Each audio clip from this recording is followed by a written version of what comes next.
इन प्राणियों के उत्सर्जी अंग अलग अलग प्राणियों में उत्सर्जन के लिए अलग अलग अंग पाए जाते हैं। जैसे कॉन्ट्रैक्टाइल वैक्यूल। कॉन्ट्रैक्टाइल वैक्यूल ये क्या है? एक कोष के जो जीव होते हैं एमीबा, ये अपने शरीर के जो एक्सेस जल को अपने शरीर में छोटे छोटे छिद्रों से बाहर निकालते हैं, जिन्हें हम लोग क्या कहेंगे? कॉन्ट्रैक्टाइल वैक्यूल कहते हैं, क्योंकि एक कोष के ही होता है इसलिए। Flame cell. फ्लेम सेल क्या है? कुछ आम मेरुदंडी प्राणी जिनमें मेरुदंड नहीं पाया जाता, रीढ़ की हड्डी नहीं पाई जाती है, जैसे फीका कृमि, उनमें ये फ्लेम सेल पाई जाती है, जिससे वो अपने उत्सर्जी पदार्थों का त्याग करते हैं। नेफ्रिडिया, ये बहुत इंपॉर्टेंट, ध्यान रखेंगे, पूछा जाता है कि केचुआ का उत्सर्जन अंग क्या है, तो नेफ्रिडिया या नेफ्रिडिया किस प्राणी का उत्सर्जन अंग होता है, तो हम क्या कहेंगे? केचुआ। ये भी एक तरह का अमेरुदंडी प्राणी है। Malpighian tubules. मालपीजियन ट्यूबल्स क्या है? कीट पतंग जैसे कि कॉकरोच है या तितली है, ये सब के जो हम लोग देखते हैं उत्सर्जी अंग, वो क्या है? मालपीजियन ट्यूबल्स है। किडनी। किडनी के बारे में हम लोग जानते हैं, जितने भी मेरुदंडी प्राणी है जैसे कि हम लोग खुद मनुष्य, उनका मुख्य उत्सर्जन अंग जो है वो किडनी है। ध्यान देंगे, मैंने मुख्य उत्सर्जन अंग का मुख्य इसलिए क्योंकि इसके अलावा भी हमारे पास और भी उत्सर्जी अंग है, मगर ये सबसे इंपॉर्टेंट है, तो हम लोग इसकी संरचना और इसके कार्य को हम लोग आगे पढ़ें। मनुष्य का उत्सर्जन अंग, मुख्य रूप से मनुष्य का उत्सर्जन अंग ये है, दो किडनी, दोनों किडनी से एक दो ट्यूब की जैसे रचना आ रही है, जिसे यूरेटर्स कहते हैं। यूरेटर्स का ओपनिंग होता है ब्लैडर में, जिसे यूरिनरी ब्लैडर कहते हैं, और यूरिनरी ब्लैडर का लास्ट जो छिद्र जहाँ से एक्सक्रेटरी ब्लैडर यानी कि मूत्र बाहर निकलने के लिए तैयार होता है, उसे हम लोग क्या कहते हैं? यूरेथ्रा कहते हैं। तो ये मुख्य रूप से अगर देखा जाए तो किडनी, दो यूरेटर्स, दो, एक यूरिनरी ब्लैडर और एक यूरेथ्रा से मिलकर बना है। इसके अलावा इसमें क्या क्या है, तो किडनी को पहले देखेंगे तो किडनी ये बीन शेप्ड होती है। बीन शेप्ड कहने का मतलब है जैसे कि सेम के बीच हम लोगों ने आकार देखा, ठीक वैसा ही आकार इस किडनी का भी होता है। और ये किडनी जो है गौर से अगर देखें आप लोग तो ये लेफ्ट है और ये राइट है। इस तरह से देखिए, ये लेफ्ट और ये राइट। तो लेफ्ट किडनी जो है ये थोड़ा ऊपर होता है, साइज में बड़ा होता है, और राइट किडनी वो थोड़ा नीचे होता है। क्यों? क्योंकि इसके पास में ऊपर में यहाँ पर लीवर होता है, लीवर इसको प्रेशर करने की वजह से थोड़ा नीचे चला आता है। इसलिए अगर हमसे पूछा जाए लेफ्ट और राइट किडनी कौन बड़ा है, तो लेफ्ट साइड किडनी थोड़ा सा बड़ा होती है, थोड़ी सी। और इन दोनों के ऊपर में, किडनी के ऊपर में एक और ग्लैंड पाया जाता है, जिसे हम लोग एड्रिनल ग्लैंड्स कहते हैं। ये एक तरह का हार्मोन्स निकालता है, एड्रेनलिन हार्मोन, इमरजेंसी हार्मोन जिसे हम लोग कहते हैं। ये एड्रिनल ग्लैंड है जो किडनीज के ऊपर में दो पाई जाती है। और ये किडनी जो है ये इधर उत्तल और अंदर की तरफ क्या होता है? थोड़ा सा अंदर धसा हुआ होता है, अवतल होता है। तो जो धसा हुआ जो पार्ट है उसे हम लोग हाइलम कहते हैं। क्या कहेंगे? हाइलम कहेंगे। और ये किडनी का काम क्या है? ये किडनी का काम है ब्लड को फिल्टर करना। फिल्टर करने का मतलब है उसमें जो उत्सर्जित पदार्थ है उसे बाहर निकालना और उसे वापस फिल्टर करके वापस भेज देना। तो ये फिल्टर करना है, तो जो ब्लड आता है फिल्टर होने के लिए वो एओर्टा से, यानी कि एओर्टा जो है तो ब्लड जहाँ से हार्ट से जहाँ से ब्लड निकलती है, आर्टरीज बड़ी वाली जो होती है वो उसको एओर्टा कहते हैं। ये एओर्टा जो है ये दो तीन इस तरह से भागों में बंटकर, जिसे हम रीनल आर्टरीज कहते हैं। ये देखिए रीनल आर्टरी, तो ब्लड जो है वो रीनल आर्टरी के द्वारा दोनों किडनी में प्रवेश करता है, रीनल आर्टरी के द्वारा प्रवेश करता है। तो ये रीनल आर्टरी किस तरह के ब्लड को प्रवेश कराता होगा किडनी में? किडनी में जब आ रहा है वो, तो उसमें ऑक्सीजन अधिक है और साथ ही साथ वो अनफिल्टर्ड है। ऑक्सीजन है मगर वो फिल्टर नहीं है, उसे शुद्ध रक्त हम लोग कहते हैं। ऑक्सीजन वाले को हम लोग प्योर कहते हैं, मगर यहाँ पर फिल्टर और प्योरिटी में दोनों अलग अलग, हम लोग इसे समझेंगे। तो रीनल आर्टरी के द्वारा ब्लड आया और छन्ने के बाद में वो वापस जो है इस रीनल वेन्स के द्वारा बाहर वेना कावा होते हुए ब्लड वापस फेफड़ों में चला जाएगा और वहां से फिर हमारे हार्ट में जाएगा। तो हम देख रहे हैं आता है आर्टरी से और निकल के कहाँ से जाता है? वेन से जाता है। और किडनीज के बारे में आप लोग जान ले, ये किडनी की साइज कितनी होती है? किडनी का एवरेज साइज जो है वो लगभग 10 सेंटीमीटर होता है लंबाई में। मतलब अगर हम कहें तो कुछ भी ये साइज का एक किडनी हो सकता है। उसकी चौड़ाई कितनी होती है? जो चौड़ाई होती है उसका, ये लंबाई हो गया लेंथ, और विड्थ चौड़ाई कितना होती है? 4 सेंटीमीटर। लंबाई और चौड़ाई क्या है? 10 सेंटीमीटर और 4 सेंटीमीटर। इसके अलावा मनुष्य का किडनी का एक सेक्शन दिखाया गया है, किडनी को अच्छी तरह से देख लें। ये किडनी जो है ये दो भागों में बटी होती है। बाहरी भाग को हम लोग कॉर्टेक्स कहते हैं और भीतरी भाग को हम लोग मेडुला कहते हैं। कॉर्टेक्स और मेडुला। मेडुला केंद्र में ये सब आप देख रहे हैं, ये क्या क्या है?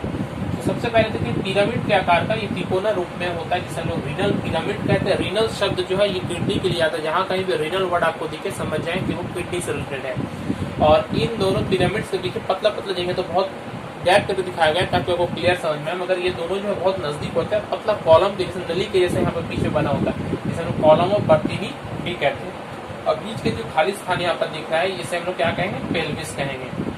और ये रीनल आर्टरी जहाँ से ब्लड आता है और रीनल वेन जहाँ से ब्लड वापस चला जाता है। और यहाँ पर ही छोटी छोटी कोशिकाएं पाई जाती है जिन्हें हम नेफ्रॉन कहते हैं। तो किडनी जो है वो असंख्य नेफ्रॉन से मिलकर बनता है। लगभग 1.2 मिलियंस या 1.4 मिलियंस के जैसे नेफ्रॉन्स हमारे किडनी में पाए जाते हैं। ये नेफ्रॉन्स को हम किडनी का स्ट्रक्चरल और फंक्शनल यूनिट कहते हैं, क्रियात्मक और रचनात्मक इकाई। जिस तरह से एक दीवार की संरचना छोटे छोटे ईंटों से मिलाकर होती है और उस ईंट को हम लोग कहते हैं स्ट्रक्चरल यूनिट, ठीक उसी प्रकार से इस किडनी की जो संरचना हुई है वो 1.2 मिलियंस के करीब में नेफ्रॉन्स होते हैं, जिनकी रचना से ही इनकी रचना हुई है, जिनके मिलाने से इनकी रचना हुई है। तो नेफ्रॉन्स के स्ट्रक्चर के बारे में हम लोग नेफ्रॉन क्रियात्मक और रचनात्मक इकाई है। इसकी संरचना बहुत ही सिंपल तरीके से अगर हम देखें तो ऐसा हम लोग बना सकते हैं। तो यहाँ से ही शुरू करते हैं। यहाँ पर एक कप नुमा आकृति होती है जिसे हम लोग बोमेंस कैप्सूल कहते हैं। क्या कहते हैं, बोमेंस कैप्सूल। इस बोमेंस कैप्सूल के अंदर में दो तरह के आर्टरीज आके मिलती है, एफरेंट आर्टेरियोल। एफरेंट आर्टेरियोल क्या है, ये एफरेंट आर्टेरियोल से ब्लड के हमारे नेफ्रॉन में पहुंचता है। तो ये आने का स्थान है, यहाँ से ब्लड आ रहा है और जहाँ से निकल कर जा रहा है वो एफरेंट आर्टेरियोल। ये दोनों का जहाँ गुच्छा की तरह बन जाता है उसे हम लोग क्या कहते हैं, ग्लोमेरुलस कहते हैं। तो नेफ्रॉन का मुख्य भाग हो गया ये बोमेंस कैप्सूल और ये ग्लोमेरुलस। ये दोनों एफरेंट आर्टेरियोल से ब्लड आ रहा है और एफरेंट आर्टेरियोल से बाहर जा रहा है। ये एफरेंट आर्टेरियोल का साइज देखिए थोड़ा चौड़ा है और एफरेंट आर्टेरियोल का कम है। इसलिए क्या होता है, एफरेंट आर्टेरियोल से जब ब्लड आता है तो अधिक परिमाण में आता है, निकलता कम है, जिसकी वजह से यहाँ पर इस ग्लोमेरुलस में प्रेशर बहुत ही ज्यादा होता है। तो ब्लड में जब प्रेशर बहुत ज्यादा हो जाएगा तो ब्लड से जितने भी उसमें घुलित पदार्थ है, चाहे वो अच्छे पदार्थ हो या उत्सर्जित पदार्थ, सब के सब छन कर इस बोमेंस कैप्सूल में जाते हैं और उसके द्वारा फिर यहाँ पर आते हैं, वो हम लोग पढ़ेंगे। तो ग्लोमेरुलस क्या करता है, ये सबसे पहले जो नेफ्रॉन में ब्लड जो छानने की क्रिया करता है वो ग्लोमेरुलस ही करता है। वो ग्लोमेरुलस से सभी के सभी पदार्थ, अच्छे और बुरे दोनों पदार्थ, वो इसमें से निकल जाते हैं। अब उसके बाद ये बोमेंस कैप्सूल होते हुए ये देखिए ये जो लूप के आकार का दिखा है इसे हम लोग पीसीटी कहते हैं। पीसीटी मतलब proximal convoluted tubules. Proximal convoluted tubules कहते हैं इसे। प्रॉक्सिमल इसलिए कहते हैं क्योंकि ये बहुत नजदीक है यहाँ से, तो सामने रहने पर इसे प्रॉक्सी कहते हैं, सामने रहने पर। और जब ये हो कि एक यू के आकार का जब बनता है इसे हम लोग हेनरीज लूप कहेंगे, हेनरीज लूप। और हेनरी लूप जब बाहर निकल के जा रहा है तो ये डीसीटी का डिस्टल कॉन्वोल्यूटेड ट्यूबुल्स। डिस्टल मतलब ये यहाँ से डिस्टेंस हो गया, इस पार्ट से डिस्टेंस हो गया, इसलिए डिस्टल कॉन्वोल्यूटेड ट्यूबुल्स कॉन्वोल्यूटेड का मतलब कॉइल के रूप में या कुंडलित रूप में कह सकते हैं। और ये फाइनली जो एक ट्यूब में होकर जा रहा है जिसे हम कलेक्टिंग डक्ट कहते हैं।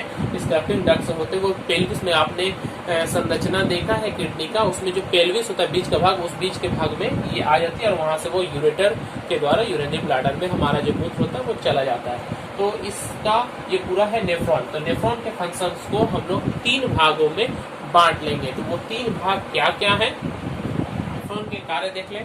नेफ्रॉन के कार्य क्या है, नेफ्रॉन का कार्य सबसे पहला पार्ट हम लोग अल्ट्रा फिल्ट्रेशन कहेंगे। अल्ट्रा फिल्ट्रेशन का मतलब है जब ब्लड के किडनी के अंदर में जब नेफ्रॉन में पहुंचता है तो पहुंचने के बाद वो ग्लोमेरुलस, जो यहाँ पर ग्लोमेरुलस मैंने बनाया था, वो ग्लोमेरुलस क्या करता है, रक्त में जितनी भी घुली हुई चीजें हैं अच्छी बुरी सबको वो शोषित कर लेता है। तो इसे हम लोग कहते हैं अल्ट्रा फिल्ट्रेशन। फिर जब यहाँ पर जाता है, बोमेंस कैप्सूल में आता है, तो बोमेंस कैप्सूल क्या करता है, इस तरह के जो ब्लड है जिसमें अच्छे पदार्थ जैसे कि ग्लूकोज जो हमारे शरीर के लिए आवश्यक पदार्थ है, तो उसे वो वापस ब्लड में भेज देता है, यहाँ से वापस ब्लड में भेज देता है। और बाकी जो हानिकारक पदार्थ है जैसे यूरिया है तो उसे वो वापस इस जगह में भेज देगा जहाँ से वो धीरे धीरे करके बाहर निकलने लगेगा। तो ये उसके बाद थर्ड प्रोसेस क्या है, आयन सेक्रेशन। आयन सेक्रेशन का मतलब है आयंस जो होते हैं वो ब्लड, जो यहाँ पर जो ब्लड ट्यूब्यूल्स आपको दिखाई नहीं गए, जो ब्लड ट्यूब्यूल्स यहाँ पर घूमे हुए, उन ब्लड ट्यूब्यूल से, ब्लड की नलिकाओं से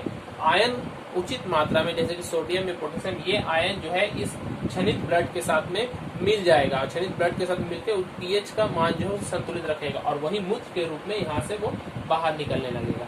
तो ये पूरा 3 प्रोसेस में नेफ्रॉन कार्य करता है, अल्ट्राफिल्ट्रेशन, रीएब्जॉर्प्शन और आयन सिक्रेशन।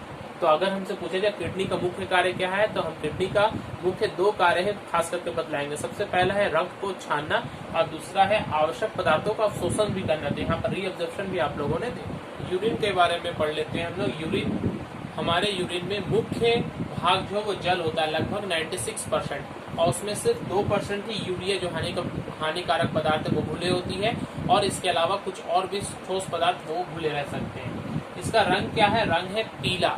पीला क्यों होता है? हल्का पीला रंग का होता है। क्यों पीला होता है? क्योंकि ये यूरोक्रोम जो है, यूरोक्रोम एक वर्णक है जिसकी वजह से इसका रंग पीला हो जाता है। पीएच मान इसका है 4.8। पीएच 4.8 होने का मतलब है कि ये एक एसिडिक नेचर होगा। तो हम जानते हैं यूरिन जो हमारा होता है वो एसिड टाइप का होता है, इसलिए इसकी प्रकृति क्या होगी? अम्लीय होती है।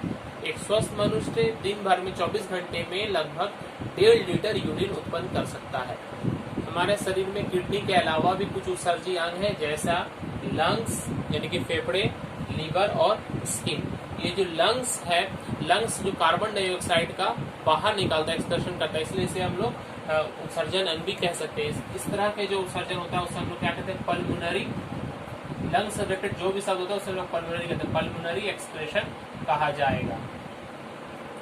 और लीवर में क्या होता है? लीवर जो होता है ये जब प्रोटीन का पाचन करता है, तो प्रोटीन का पाचन करने के बाद लीवर में हर वक्त एमिनो एसिड्स बनते हैं। एमिनो एसिड से क्या बनता है? अमोनिया बनता है, और ये अमोनिया का रूपांतरण यूरिया में कर देता है। ये यूरिया ब्लड के द्वारा हमारे किडनी तक आती है और बाहर निकल जाती है। तो हमारा शरीर में जो हानिकारक अमोनिया, जो कि बहुत ज्यादा हानिकारक है, ये हानिकारक अमोनिया को इसमें बदलता है, यूरिया में बदलता है। तो ये अमोनिया को